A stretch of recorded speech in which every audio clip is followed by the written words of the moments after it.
A very quick one. I got make again anka.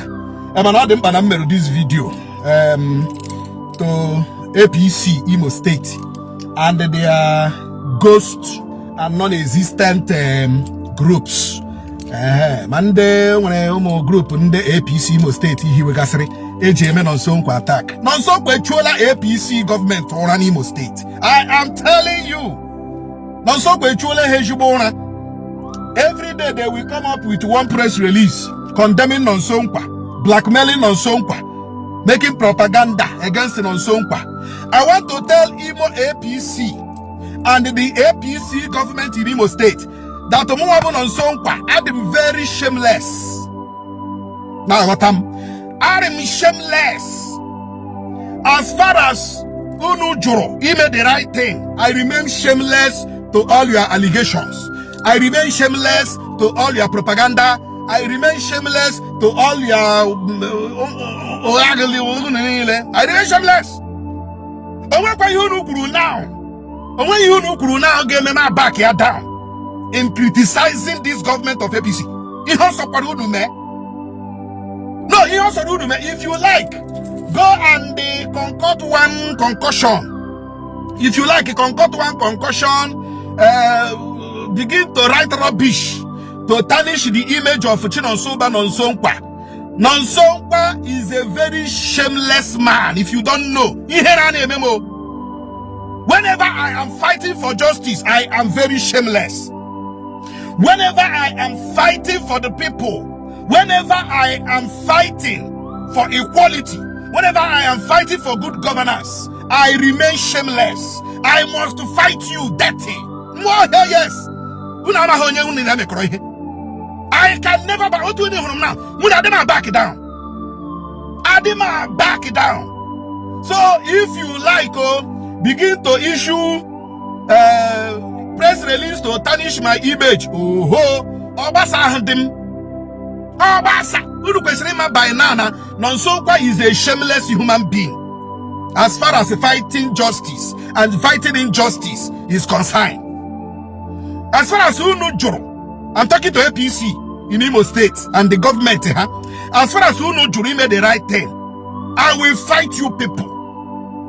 I will attack you people with facts and figures. Oh yes. So you have to write more. Write more. Use who goes to names and who goes to whatever. Begin to write. Publish it in social media. Hey, Unu be a meeting. You are gathering for Nonsonkwa, but to my belief and my faith you will, thou shalt gather, but thou shalt be scattered 7 times, in 7 ways. Oh, to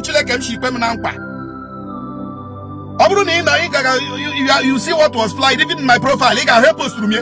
What they wrote, I even posted it. What they wrote to tarnish Nonsonkwa's image, I posted it. Oh, you go and had him shameless. Oh, you go and hear an MM. Oh, you go and you know, you're the shameless Lomago, Munebagakwa. Get on the shameless Lomago, Balagakwa. As far as Imo APC and this present government in Imo State is concerned, Nonsonkwa is shameless. Now, what so couldn't water direction of them Shabiaga. Shameless means he also don't know Adam shameless, I wouldn't be here, because I will keep talking. I will keep talking. Share this video, go on the APC government in Imo State. Share this video, go because anybody that claims to be with this government is an enemy to Ndimo. This government of Imo State, you will suffer. I repeat, government of Imo State and Imo State from 2020 till date.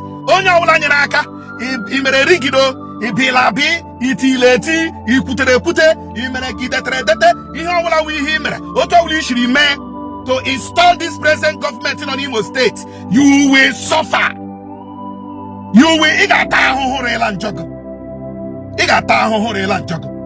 Then ọba una APC government in Imo State iche na ha ga emewu maba una na onye nwu. Umunna jụọ na ajụjụ, ask of me, spiritually and physically, I am shameless when it comes to fighting injustice. Ihe na na-eme m, awụ m ihe na-eme as far as fighting injustice is concerned. So, Rugwechi, I go fight you people. I will keep attacking you people until you people do the right thing. The no more. Unu no onye di shameless mekro ihe. O message m chọrọ kunu ghọta na. Unu no onye di shameless mekro ihe. Nonsonkwa is shameless as far as APC government in Imo is concerned. Nto unu. Okwa sosom one man squad no. Ofu onye na-asị unu abịala no. Okwa ihe chukwu ihe Chineke si mmebe ka m na-eme na aghọta m. One man squad. Sosom na-echi unu ụra. You are sleepless because of Nonsonkwa. Brain unu na-agbaga because of Nonsonkwa. Nto unu. Unu na onye di shameless emekola n'ihe. Nto.